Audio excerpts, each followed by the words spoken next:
नमस्कार, जय हिंद दोस्तों। कंप्यूटर एक बहुत ही महत्वपूर्ण विषय है यूपी लेखपाल के सिलेबस में।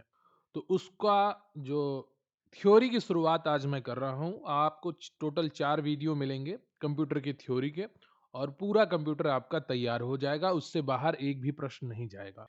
अगर आपको आता है, आसान लगता है, फिर भी उसको पढ़िए, फिर भी उसको देखिए, क्योंकि रिवीजन आपको करना ही होगा। बगैर रिवीजन के आप एग्ज़ाम में सभी प्रश्न नहीं कर पाएँगे। 60 से 70% तक आप कर लेंगे, आप बहुत अच्छे हैं पढ़ने में, लेकिन आपको 80 को क्रॉस करने के लिए निरंतर रिवीजन करना ही होगा। वीडियो को लाइक कर लीजिएगा, चैनल पर नए हैं, चैनल को सब्सक्राइब कर लीजिएगा, क्योंकि प्रश्न यहीं से आएगा। पढ़ते रहेंगे आप हमारे साथ तो आपको यकीन आएगा। रही बात पीडीएफ की, तो स्क्रीन पर आपको एक व्हाट्सएप नंबर दिख रहा होगा, वहां पर जाकर आप मैसेज करिए, आपको पीडीएफ से रिलेटेड सारी जानकारी मिल जाएगी।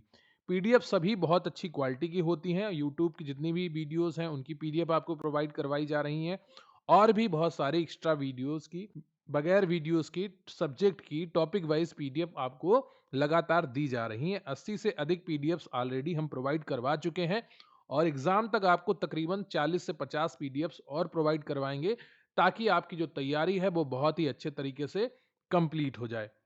चलिए शुरू करते हैं आज का ये बेहतरीन सेशन। बात करेंगे कंप्यूटर सूचना प्रौद्योगिकी, इंटरनेट और डब्ल्यू का इतिहास, परिचय और अनुप्रयोग। ये आज के हमारे प्रमुख विषय रहने वाले हैं। कंप्यूटर के इतिहास से अगर शुरू करें, तो कंप्यूटर का विकास गणना करने वाली सामान्य मशीनों से लेकर आज के आधुनिक एआई आधारित सिस्टम तक हुआ है। इसके प्रमुख ऐतिहासिक चरण और तथ्य निम्नलिखित हैं। अबेकस की अगर बात की जाए, तो इसे दुनिया का पहला गणना यंत्र माना जाता है। इसका आविष्कार चीन में हुआ था। First calculating device, Napier bones, 1617 में जॉन नेपियर द्वारा निर्मित यह गुणा और भाग करने वाला मैनुअल यंत्र था। इसमें 0 से 9 तक के पहाड़े खोदे खुदे होते थे। पास्कलाइन, 1642 में ब्लेज पास्कल ने पहला यांत्रिक कैलकुलेटर बनाया। यह गियर्स और पहियों पर काम करता था। चार्ल्स बैबेज की अगर बात की जाए, इन्होंने एनालिटिकल इंजन बनाया।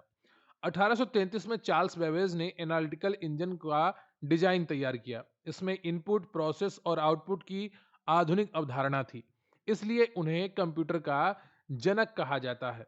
लेडी एडा लवलेस, इन्होंने एनालिटिकल इंजन के लिए पहला प्रोग्राम लिखा था, इसलिए इन्हें दुनिया का पहला प्रोग्रामर माना जाता है। तो लेडी एडा लवलेस को दुनिया का पहला प्रोग्रामर माना जाता है। इनियक, ये दुनिया का पहला पूर्ण इलेक्ट्रॉनिक डिजिटल कंप्यूटर था, जिसे जे प्रेस्पर इकार्ट और जॉन मौचली ने बनाया था। ठीक है, तो यह दुनिया का पहला पूर्ण इलेक्ट्रॉनिक डिजिटल कंप्यूटर था। कौन सा? इनिएक, जो 1946 में बना था। यूनिवैक 1951 में बना। यह व्यापारिक उपयोग के लिए उपलब्ध होने वाला पहला कंप्यूटर था। इडवैक और John von Neumann, computer memory में प्रोग्राम स्टोर करने का सिद्धांत जॉन वॉन न्यूमैन ने दिया था, जो इडवैक में इस्तेमाल हुआ। कंप्यूटर के विकास में इनका सबसे अधिक योगदान माना जाता है। अब बात करेंगे कंप्यूटर की पीढ़ियां, जनरेशंस ऑफ कंप्यूटर। फर्स्ट पीढ़ी की अगर बात की जाए, तो ये 1940 से 1956 तक चलती है। मुख्य उपकरण इसका वैक्यूम ट्यूब होता है, और ये मशीनी भाषा 01 का प्रयोग करती थी। यह बहुत महंगे और गर्म होने वाले सिस्टम थे, उदाहरण के लिए इनिएक, इडवैक और यूनिवैक। दूसरी पीढ़ी की अगर बात की जाए, तो ये 1956 से 1963 तक चलती है। वैक्यूम ट्यूब की जगह यहाँ पर ट्रांजिस्टर का प्रयोग हुआ, जिसका आविष्कार जॉन वार्डीन, वाल्टर ब्रेटन और विलियम सॉकले ने किया था। इसमें असेंबली भाषा और बैच ऑपरेटिंग सिस्टम का प्रयोग शुरू हुआ। ठीक है, तो जो पहली पीढ़ी के कंप्यूटर थे उसमें मशीनी भाषा का प्रयोग हुआ। दूसरी पीढ़ी के कंप्यूटर में असेंबली भाषा का प्रयोग हुआ। पहली पीढ़ी में वैक्यूम ट्यूब था, दूसरी में ट्रांजिस्टर था। इतनी चीजें आपको ध्यान रखनी है। पहली पीढ़ी के कंप्यूटर के उदाहरण भी ध्यान रखने हैं, इनिएक, इडवैक और यूनिवैक। थर्ड पीढ़ी, तीसरी पीढ़ी शुरू होती है 1964 में, और ये इसका जो टाइम पीरियड है 1964 से 1971 है। इसमें इंटीग्रेटेड सर्किट का प्रयोग हुआ, आईसी चिप्स का प्रयोग हुआ। आईसी सिलिकॉन की बनी होती थी, जिसका आविष्कार जैक किल्बी ने किया था। यह भी इंपॉर्टेंट है, सिलिकॉन से बनी आईसी चिप्स का आविष्कार किसने किया? जैक किल्बी ने किया। इस पीढ़ी में हाई लेवल भाषाएं जैसे सी, कोबोल, फोर्ट्रॉन और टाइम शेयरिंग ओएस का विकास हुआ। ठीक है, क्या हुआ? पहली पीढ़ी में मशीनी भाषा, दूसरी में असेंबली भाषा, तीसरी में जो भाषाएं जोड़ी गई वे हैं कौन सी, हाई लेवल भाषाएं, सी, कोबॉल, फॉर्ट्रॉन। अब बात करते हैं चतुर्थ पीढ़ी की। चौथी पीढ़ी 1971 से वर्तमान तक है। इसमें माइक्रो प्रोसेसर का इस्तेमाल हुआ जो VLSI very large scale integration तकनीक पर आधारित थे। पहला माइक्रो प्रोसेसर इंटेल 4004 था। इसी इसी पीढ़ी में पीसी, लैन, वैन और जीयूआई का विकास हुआ। बात करेंगे फिफ्थ पीढ़ी की, पांचवी पीढ़ी वर्तमान और भविष्य। ये कृत्रिम बुद्धिमत्ता, एआई, आर्टिफिशियल इंटेलिजेंस और ULSI ultra large scale integration पर आधारित है। इसमें speech recognition, parallel processing, robotics और क्वांटम कंप्यूटिंग शामिल है। अभी जो आप वर्तमान में देख रहे हैं मोबाइल सिस्टम आपके, ये सेमी एआई आधारित होने वाले हैं। और ये एक क्या कहते हैं ट्रांजिशन फेस है जो चौथी पीढ़ी से पांचवी पीढ़ी का। अगले 4-5 सालों में आप देखेंगे जो आप फोन यूज कर रहे हैं वो बिल्कुल नए तरीके से आपके सामने आएंगे 2030 के बाद। और जो आपके सिस्टम है बिल्कुल नए तरीके से आपको यूज करने को मिलेंगे, बहुत ही फास्ट हो जाएंगे। अभी जो एआई आप क्लाउड बेस्ड यूज कर रहे हैं, है ना, कि आपको इंटरनेट की आवश्यकता ही पड़ती है उस एआई को यूज करने के लिए, थोड़े दिनों के बाद वो एआई आप ऑफलाइन यूज कर पाएंगे। आपके सिस्टम में एआई ही होगी ऑपरेटिंग सिस्टम के रूप में, ऑपरेटिंग सिस्टम नहीं होगा। ऐसे विकास चल रहा है इस दिशा में और बहुत जल्दी ये आपको देखने को मिलेगा। कंप्यूटर का परिचय और वर्गीकरण। डिफिनीशन। कंप्यूटर एक स्वचालित इलेक्ट्रॉनिक डेटा प्रोसेसिंग मशीन है जो उपयोगकर्ता से निर्देश लेती है, इसका विश्लेषण करती है यानी कि प्रोसेस करती है, और उपयोगी परिणाम यानी कि आउटपुट देती है। डेटा वर्सेस इंफॉर्मेशन, बहुत ही ज्यादा कंफ्यूजन होती है डेटा और इंफॉर्मेशन में समझने में। डेटा कच्चे और अर्थहीन तथ्य होते हैं, जबकि कंप्यूटर इसे प्रोसेस कर देता है तो वह सूचना यानी कि इंफॉर्मेशन बन जाता है जिसका एक स्पष्ट अर्थ होता है। ठीक है, तो डेटा वर्सेस इंफॉर्मेशन को अगर आप समझेंगे तो डेटा क्या है, आपने चार तथ्य ले लिए, किसी का मार्क्स ले लिया, किसी का एज ले ली, किसी का नाम ले लिया। अब लेकिन जब आप उनको एक लाइन में लिख देंगे व्यवस्थित रूप से तो वो क्या बन जाएगी, एक इंफॉर्मेशन बन जाएगी। ठीक है, इंस्ट्रक्शन साइकिल, मशीन चक्र क्या है, सीपीयू के काम करने के चार चरण होते हैं। फेच यानी कि मेमोरी से निर्देश लाना, डिकोड यानी कि निर्देश को समझना, एग्जीक्यूट यानी कि कमांड चलाना, और स्टोर यानी कि परिणाम सेव करना। करेक्टरिस्टिक्स की अगर बात की जाए, विशेषताएं क्या होती हैं कंप्यूटर की। पहली विशेषता है गति। कंप्यूटर की स्पीड हर्ट्ज या एमआईपीएस में मापी जाती है, मिलियन इंस्ट्रक्शन पर सेकेंड। एक्यूरेसी, सटीकता और रिलायबिलिटी, ये कभी गलती नहीं करता। त्रुटियां गलत इनपुट से होती हैं, तो कंप्यूटर का क्या है, वो कभी गलती नहीं करता। अगर आपने गलत इनपुट दिया है तभी वो गलत जानकारी देता है, जिसे गीगो कहते हैं, गार्बेज इन गार्बेज आउट। ये बिना थके काम करता है। स्टोरेज, भंडारण क्षमता क्या है, ये भारी डेटा को स्थायी रूप से सुरक्षित रख सकता है। लिमिटेशन क्या है, सीमाएं क्या है कंप्यूटर की। पारंपरिक कंप्यूटर में आईक्यू, बुद्धिमत्ता का स्तर शून्य होता था। इसमें सोचने समझने की क्षमता और भावनाएं नहीं होती थी, यह पूरी तरह इंसानी निर्देशों पर निर्भर था। लेकिन अब पांचवी पीढ़ी के जो एआई कंप्यूटर हैं वो इस कमी को दूर करने का प्रयास कर रहे हैं और बहुत जल्दी ये सारी चीजें बदलने वाली हैं। आकार के आधार पर कंप्यूटर के प्रकार क्या हैं, types of computer bye size. तो माइक्रो कंप्यूटर सबसे छोटे और सस्ते होते हैं, जैसे आपके डेस्कटॉप, लैपटॉप, स्मार्टफोन, इनमें एक माइक्रो प्रोसेसर होता है। मिनी कंप्यूटर क्या होते हैं, माइक्रो से थोड़े बड़े होते हैं, इनका उपयोग छोटी कंपनियों में सर्वर के रूप में होता है। मेन फ्रेम कंप्यूटर क्या होते हैं, बहुत बड़े और शक्तिशाली जो एक साथ हजारों यूजर्स का डेटा प्रोसेस कर सकते हैं। रेलवे रिजर्वेशन और बैंकिंग सिस्टम में इनका प्रयोग होता है। सुपर कंप्यूटर कौन होते हैं, दुनिया के सबसे तेज और महंगे कंप्यूटर। इनका उपयोग मौसम और की भविष्यवाणी, अंतरिक्ष अनुसंधान और न्यूक्लियर टेस्टिंग में होता है। भारत का पहला सुपर कंप्यूटर परम 8000 था। दुनिया का सबसे तेज सुपर कंप्यूटर वर्तमान में फ्रंटियर यूएसए का है। इनकी गति फ्लॉप्स में मापी जाती है, फ्लोटिंग पॉइंट ऑपरेशंस पर सेकेंड। अब हमारा अगला टॉपिक है सूचना प्रौद्योगिकी, इंफॉर्मेशन टेक्नोलॉजी। तो कंप्यूटर हार्डवेयर, सॉफ्टवेयर और नेटवर्किंग का उपयोग करके डेटा को इलेक्ट्रॉनिक रूप से बनाना, स्टोर करना, सुरक्षित करना और भेजना सूचना प्रौद्योगिकी आईटी कहलाता है। आधुनिक युग में डेटा ही सबसे बड़ी शक्ति है। आईटी के मुख्य घटक की अगर बात की जाए तो हार्डवेयर भौतिक उपकरण, सॉफ्टवेयर निर्देशिकाएं, डेटाबेस संगठित डेटा का संग्रह जहां से जानकारी तुरंत निकाली जा सके, नेटवर्क कंप्यूटर का आपस में जुड़ाव, लैन मैन और वैन, आईसीटी इंफॉर्मेंस कम्युनिकेशन टेक्नोलॉजी, यह आईटी का विस्तृत रूप है। इसमें दूर संचार टेलीकम्युनिकेशन तकनीकों जैसे ब्रॉडबैंड सैटेलाइट मोबाइल नेटवर्क को आईटी के साथ मिला दिया जाता है।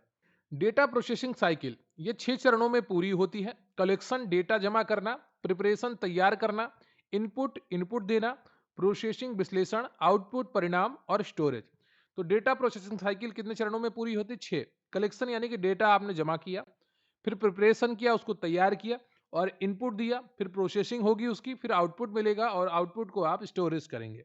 क्लाउड कंप्यूटिंग क्या होती है? इंटरनेट के माध्यम से सर्वर स्टोरेज और सॉफ्टवेयर जैसी आईटी सेवाएं किराए पर प्राप्त करना क्लाउड कंप्यूटिंग है। इसके 3 मुख्य मॉडल हैं। IaaS infrastructure as a service जैसे अमेजन वेब सर्विसेज है। PaaS platform as a service जैसे गूगल ऐप इंजन है। SaaS software as a service जैसे गूगल वर्क स्पेस है, माइक्रोसॉफ्ट 365 है। इंपॉर्टेंट है, आपके एग्जाम में पूछी गई हैं और पूछी जा सकती हैं, ध्यान रखिएगा। आईएएस यानी कि इंफ्रास्ट्रक्चर एज ए सर्विस जैसे अमेजन वेब सर्विस, पीएएस जैसे platform as a service Google App Engine, और SaaS software as a service Google वर्क स्पेस और माइक्रोसॉफ्ट 365। बिग डेटा क्या होता है?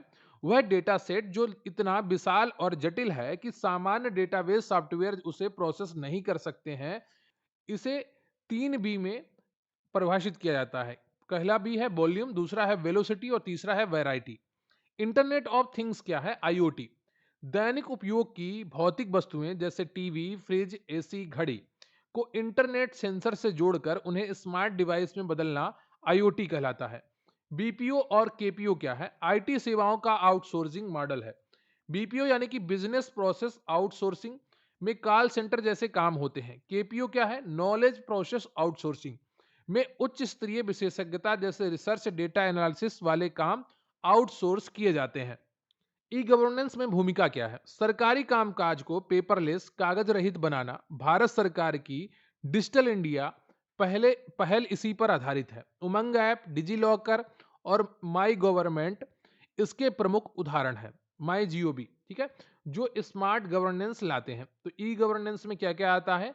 डिजिटल इंडिया पहल आ रही है, उमंग ऐप आ रहा है, डिजी लॉकर आ रहा है, माई जीओबी जो आपकी वेबसाइट है गवर्नमेंट की वो आ रही है। इतनी ऐसे जितने भी आपके गवर्नमेंट की पहले हैं जो डिजिटल हैं, आपके फ़ोन में ऐप डाउनलोड करके मिल जाती हैं आपको, वो सब ई गवर्नेंस का हिस्सा है। इनके बारे में अभी हम अगले पार्ट्स में बहुत ज़्यादा डिटेल में पढ़ने वाले हैं, तो कोई चिंता मत करिएगा।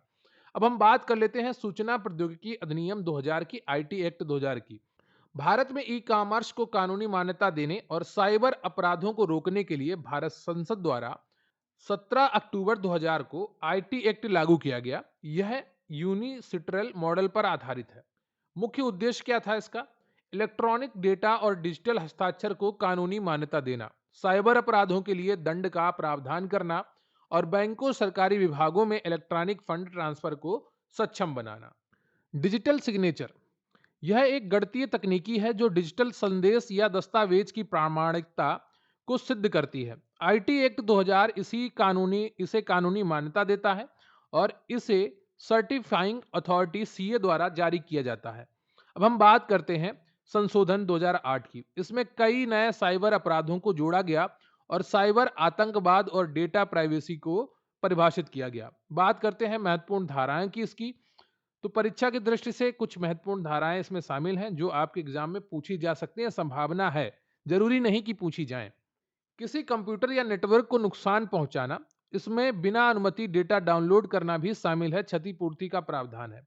सेक्शन 43। सेक्शन 65 क्या है? कंप्यूटर के सोर्स कोड के साथ छेड़छाड़ करना। सेक्शन 66 क्या है? कंप्यूटर संबंधी अपराध और हैकिंग, 3 साल की सजा या 5 लाख तक का जुर्माना लग सकता है। सेक्शन 66 ए, आपत्तिजनक संदेश भेजना। सुप्रीम कोर्ट ने 2015 के Shreya single versus union of India case में इसे असंवैधानिक बताकर निरस्त कर दिया है।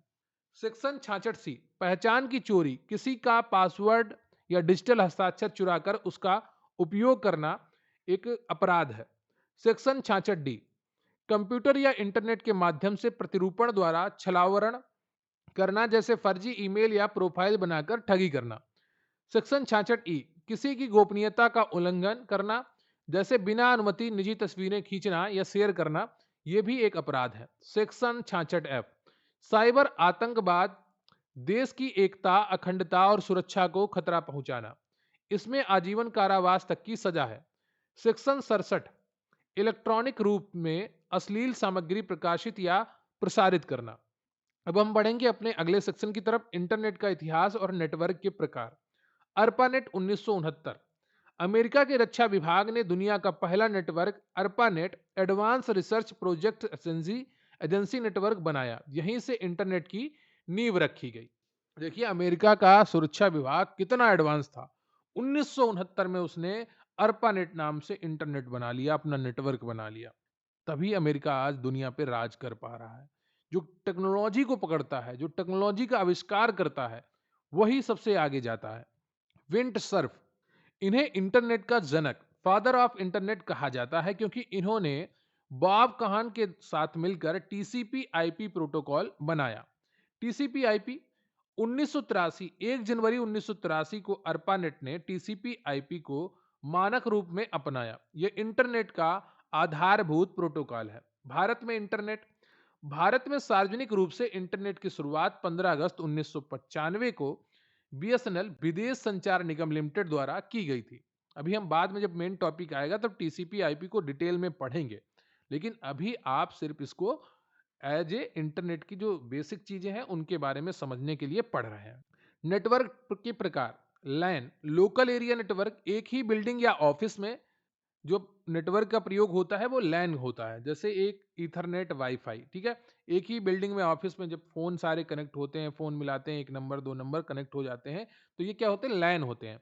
मैन की अगर बात की जाए तो मेट्रोपॉलिटन एरिया नेटवर्क, एक पूरे शहर को जोड़ने वाला नेटवर्क, जैसे केबल टीवी नेटवर्क होता है। वैन, वाइड एरिया नेटवर्क, पूरे देश या दुनिया को जोड़ने वाला। इंटरनेट दुनिया का सबसे बड़ा वाइड एरिया नेटवर्क है, वैन है। इंटरनेट वर्सेस इंटरनेट इंटरानेट, इंटरनेट एक सार्वजनिक पब्लिक नेटवर्क है जिसे कोई भी एक्सेस कर सकता है। इंट्रानेट एक निजी प्राइवेट नेटवर्क है जो केवल किसी कंपनी के कर्मचारियों के लिए सुरक्षित होता है। बात करेंगे वेब 1.0, 2.0 और 3.0। वेब 1.0 केवल पढ़ने योग्य websites, read only. Web 2.0 social media युग, रीड एंड राइट, यहाँ यूजर्स कंटेंट बना सकते हैं। फेसबुक, यूट्यूब, इंस्टाग्राम, ट्विटर अब एक्स हो गया है, तो इन सारी जो वेबसाइट्स हैं ये वेब 2.0 का उदाहरण है। ठीक है, बात करेंगे वेब 3.0, भविष्य का इंटरनेट है ये, जो ब्लॉकचेन और एआई पर आधारित होगा। ठीक है, और ये डिसेंट्रलाइज्ड होगा। क्लियर है आपको? आप समझ, देखिए इसको बहुत से लोग 1.0 पढ़ते हैं जो कि गलत है ना। कंप्यूटर की भाषा में इसको पढ़ते हैं 1.0, 2.0, 3.0। वेब 1.0 में केवल पढ़ने योग्य वेबसाइट्स थी।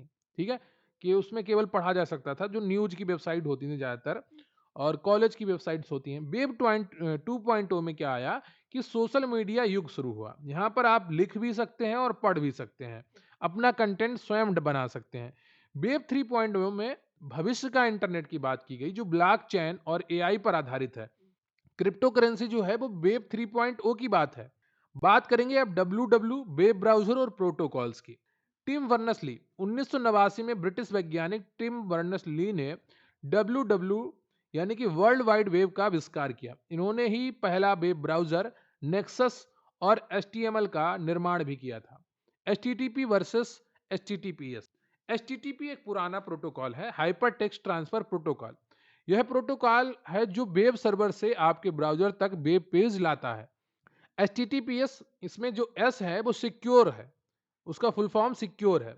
इसका सुरक्षित वर्जन है किसका, एचटीटीपी का, जिसमें data SSL secure sockets layer द्वारा एनक्रिप्टेड होता है। बात करते हैं वेब ब्राउजर की। यह एक एप्लीकेशन सॉफ्टवेयर है। उदाहरण के लिए आपके पास फोन में गूगल क्रोम हो सकता है, मोजिला फायरफॉक्स हो सकता है, एप्पल सफारी हो सकता है, माइक्रोसॉफ्ट एड्ज होता है।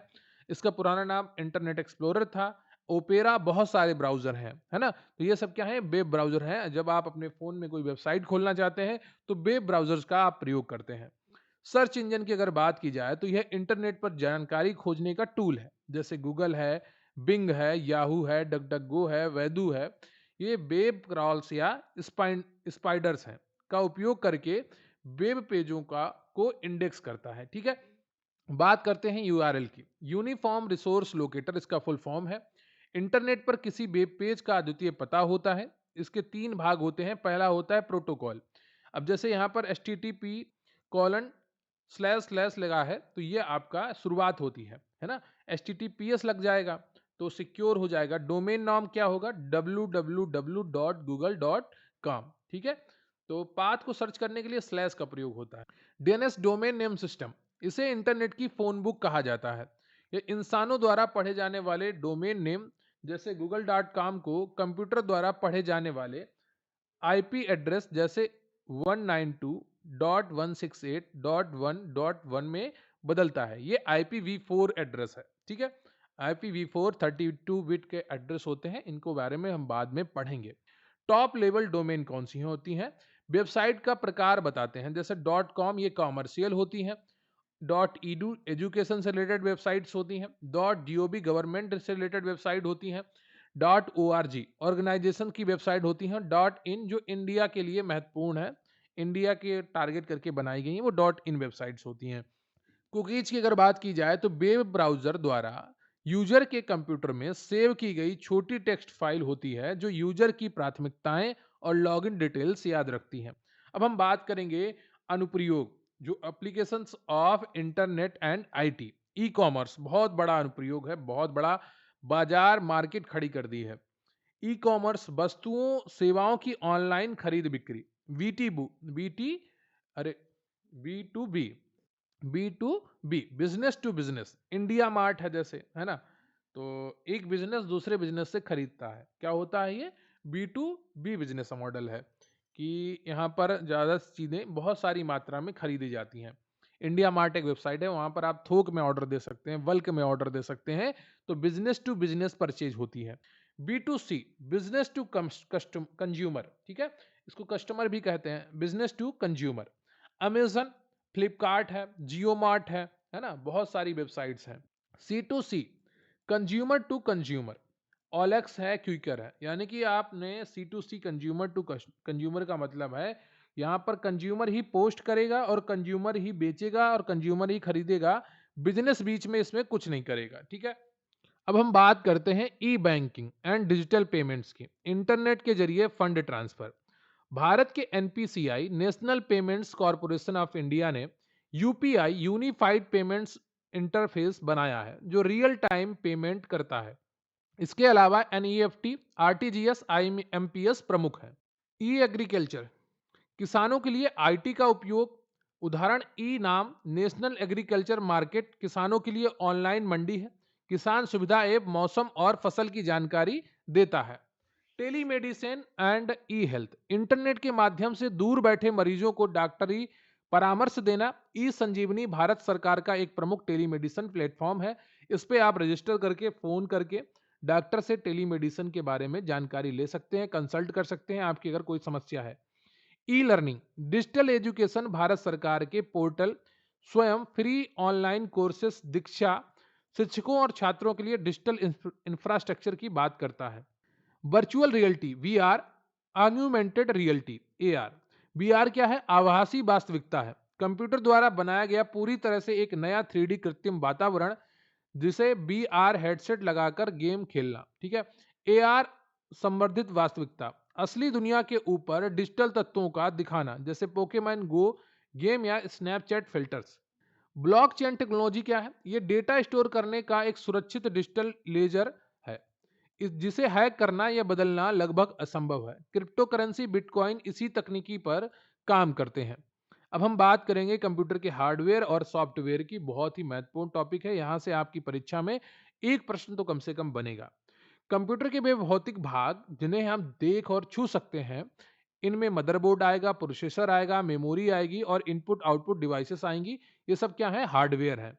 मदरबोर्ड क्या है? इसे सिस्टम बोर्ड या प्रिंटेड सर्किट बोर्ड पीसीबी भी कहते हैं। कंप्यूटर के सभी पुर्जे, सीपीयू, रैम, हार्ड डिस्क इसी से जुड़े होते हैं। पोर्ट्स एंड बसेस उपकरणों को मदरबोर्ड से जोड़ने वाले सॉकेट पोर्ट्स कहलाते हैं, जैसे यूएसबी, एचडीएमआई, बीजीए। मदरबोर्ड पर डेटा लाने वाले तारों के समूह को बस कहा जाता है, डेटा बस, एड्रेस बस। बात करें सीपीयू की, जिसका फुल फॉर्म है सेंट्रल प्रोसेसिंग यूनिट। ये माइक्रो प्रोसेसर है जिसे कंप्यूटर का मस्तिष्क कहते हैं। इसके तीन भाग हैं। एएलयू यानी कि अर्थमेटिक लॉजिक यूनिट, सभी गणितीय और तार्किक कार्य करता है। सीयू यानी कि कंट्रोल यूनिट, हार्डवेयर के बीच डेटा प्रवाह का नियंत्रण और प्रबंधन करता है। रजिस्टर्स यानी कि सीपीयू के अंदर स्थित सबसे तेज और सबसे छोटी मेमोरी। मेमोरी हायरार्की की अगर बात की जाए तो गति और स्पीड के आधार पर मेमोरी का क्रम सबसे तेज होती है रजिस्टर्स, फिर आती हैं कैशे, और फिर आती है रैम, और उसके बाद आती है एसएसडी, फिर आती है एसडीडी, और फिर आती है सीडी डीवीडी, जो आजकल प्रचलन में नहीं रही। कैश मेमोरी की अगर बात की जाए तो ये सीपीयू और मुख्य मेमोरी रैम के बीच बफर का काम करती है। कई बार एग्जाम में पूछा गया है, ध्यान रखिएगा। यह बार बार इस्तेमाल होने वाले डेटा को सेव रखती है, जिससे कंप्यूटर की स्पीड बढ़ जाती है। L1, L2, L3 कैश, ये लेवल 1, लेवल 2, लेवल 3 की बात कर रहे हैं। प्राइमरी मेमोरी, और अस्थाई memory. RAM, random access memory, यह वोलेटाइल, अस्थाई है और बिजली जाने पर डेटा मिट जाता है। ये वर्तमान में चल रहे प्रोग्राम रखती है। प्रकार इसका एसआरएम है, डीआरएम है। रोम, रीड ओनली मेमोरी, ये नॉन वोलेटाइल, अस्थाई है। इसमें BIOS, basic input output system होता रहता है जो कंप्यूटर बूट करता है। इसके प्रकार होते हैं पी रोम, ईपी रोम और ईईपी रोम। सेकेंडरी मेमोरी की अगर बात की जाए तो द्वितीयक स्थायी मेमोरी भारी डेटा सेव करने के लिए है। एचडीडी हार्ड डिस्क ड्राइव, इसमें चुंबकीय प्लेट्स, मैग्नेटिक प्लेटर्स घूमती हैं। एसएसडी सॉलिड स्टेट ड्राइव होती है। यह एचडीडी से कई गुना तेज है क्योंकि इसमें घूमने वाले पुर्जे नहीं होते हैं, बल्कि नैंड फ्लैश मेमोरी चिप्स होती हैं। Optical disc, CD DVD, Blu ray laser तकनीकी से पढ़ी जाती हैं। अब हम बात करते हैं सॉफ्टवेयर और इसके प्रकार की। सॉफ्टवेयर प्रोग्राम या निर्देशों का समूह है जो हार्डवेयर को बताता है कि क्या करना है। ये कंप्यूटर की अमूर्त आत्मा है। क्या है? अमूर्त आत्मा है।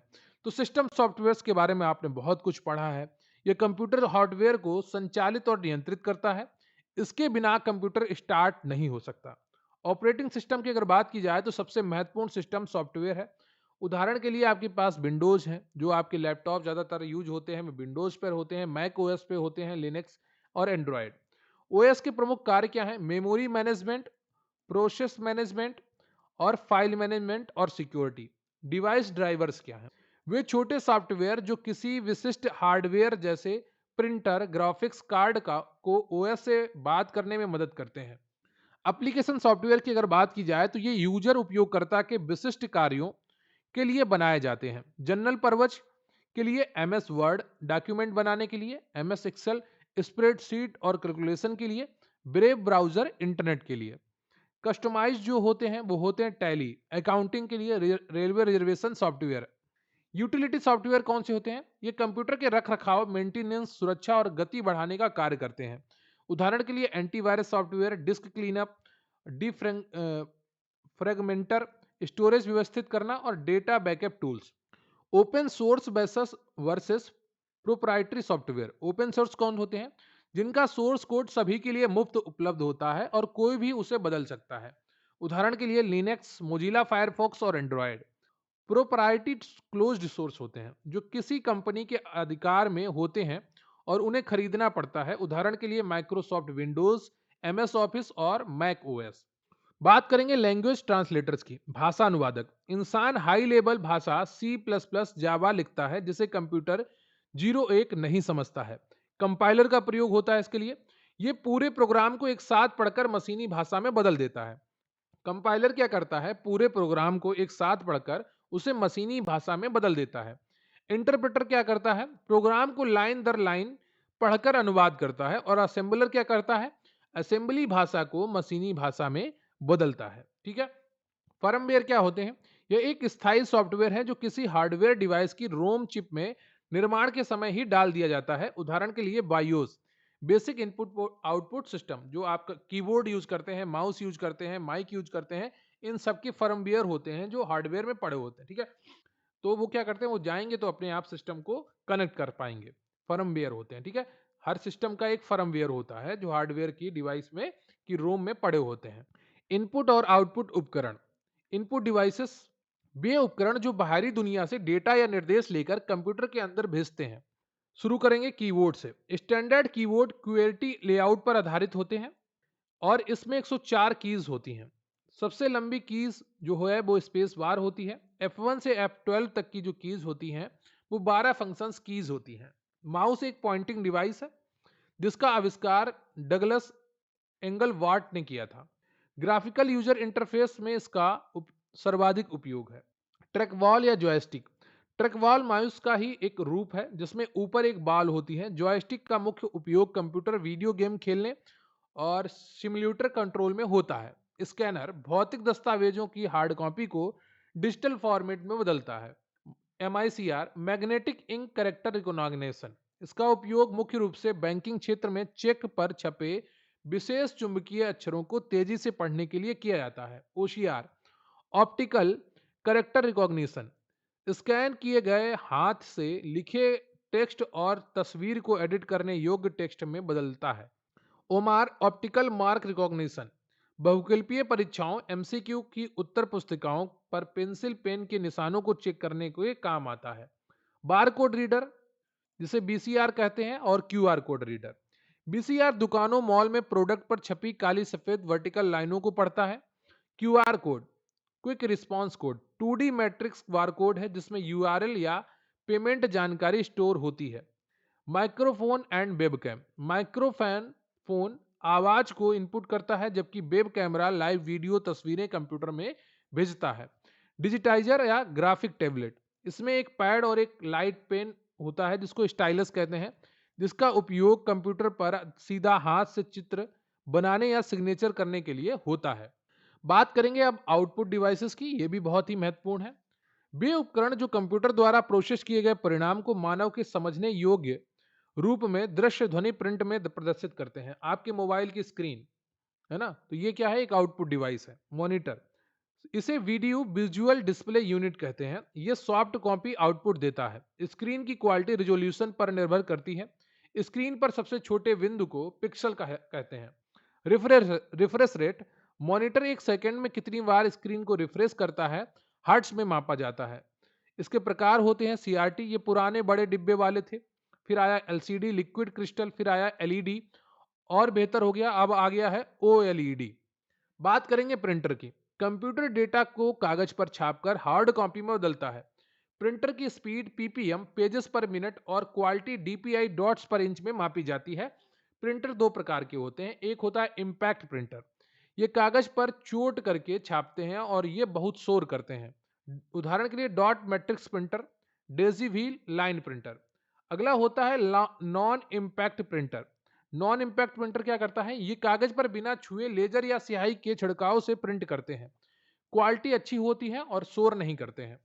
लेजर प्रिंटर सबसे तेज और उच्च गुणवत्ता वाला प्रिंटर है। इसमें सूखी स्याही पाउडर का इस्तेमाल होता है। इंकजेट प्रिंटर इसमें तरल स्याही की बूंदों को स्प्रे करके कलर प्रिंटिंग की जाती है। बात करें 3D प्रिंटर की, तो ये डिजिटल 3D मॉडल से भौतिक वस्तु का निर्माण करता है, जैसे प्लास्टिक के पुर्जे बनाना, speaker and headphone. Digital signal का ध्वनि तरंगों में बदलकर ऑडियो आउटपुट देते हैं। प्लॉटर यह एक बहुत बड़ा प्रिंटर है। इसका इस्तेमाल उच्च गुणवत्ता वाले इंजीनियरिंग ड्राइंग, कैड, आर्टिफिशियल नक्शे, मैप्स और बड़े बैनर फ्लैक्स छापने के लिए किया जाता है। प्रोजेक्टर यह कंप्यूटर की स्क्रीन को किसी बड़ी दीवार या सफेद पर्दे पर फोकस करके दिखाता है। सिनेमा हॉल और मीटिंग रूम में इनका उपयोग होता है। ब्रेल रीडर यह दृष्टिबाधित लोगों के लिए विशेष आउटपुट डिवाइस है जो कंप्यूटर टेक्स्ट को ब्रेल लिपि में बदल देता है।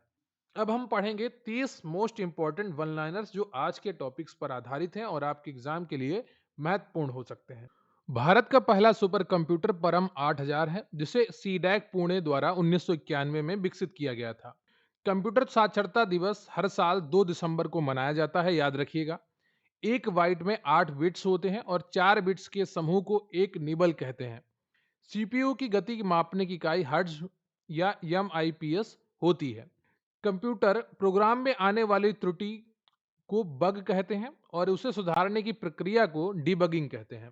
Ctrl+C का प्रयोग कॉपी करने, Ctrl+X का प्रयोग कट करने और Ctrl+B का प्रयोग पेस्ट करने के लिए होता है।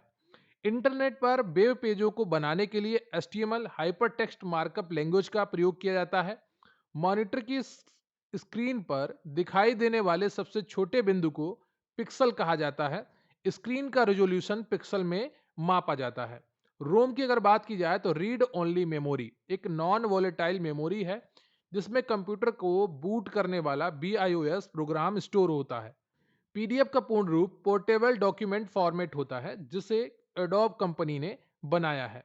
GUI का पूरा नाम ग्राफिकल यूजर इंटरफेस है जो उपयोगकर्ता को चित्र, आइकन्स और माउस के माध्यम से कंप्यूटर चलाने की सुविधा देता है। दुनिया के पहले इलेक्ट्रॉनिक जनरल पर्पस कंप्यूटर का नाम ENIAC electronical numerical integrated and computer.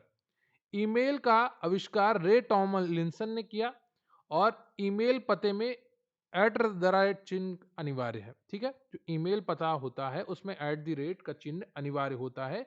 जो आपको ये दिख रहा है इसको एट द रेट कहते हैं।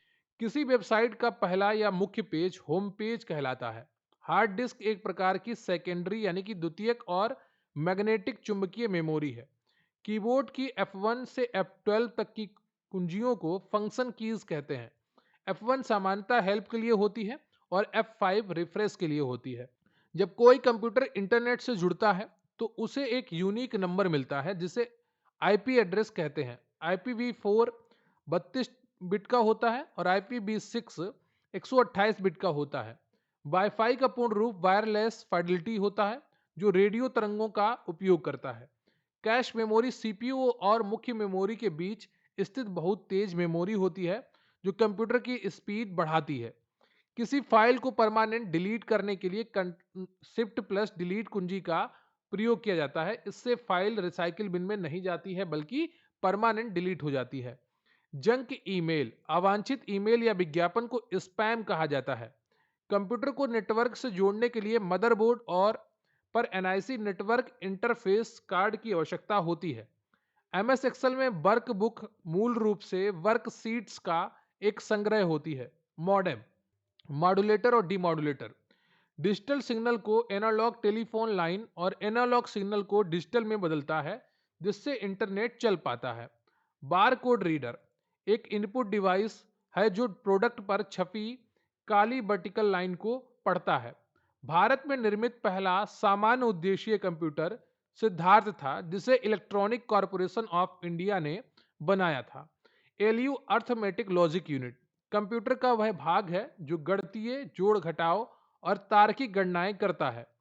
किसी वेबसाइट का address URL uniform resource locator कहलाता है। चालू कंप्यूटर को रिस्टार्ट करने की प्रक्रिया को वार्म बूटिंग कहा जाता है।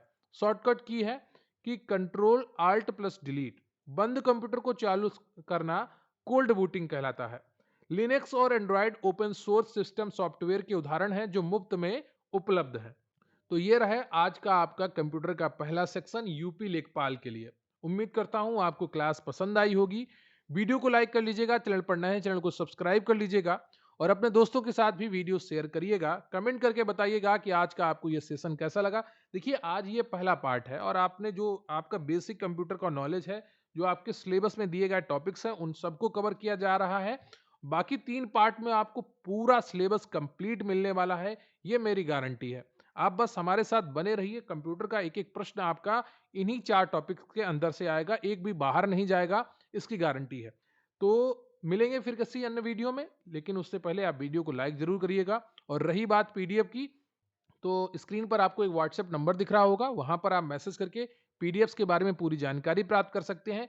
आप PDFs का डेमो मांगते हैं, देखिए जो आपको स्क्रीन पर दिख रहा कंटेंट है, ऐसा ही कंटेंट आपको छोटे फॉन्ट में दिया जाता है ताकि आप मोबाइल में आसानी से पढ़ पाएं और प्रिंट आउट निकालना चाहें तो प्रिंट आउट भी निकाल सकते हैं। ऐसे PDFs आपको दिए जाते हैं बिल्कुल सेम फॉर्मेट में, कोई बदलाव नहीं होता है, कोई बुक की फोटोकॉपी नहीं होती है, एकदम ऐसे ही कंटेंट आपको दिया जाएगा जैसा आप सामने देख रहे हैं। मिलते हैं फिर किसी अन्य वीडियो में, तब तक के लिए जय हिंद जय भारत।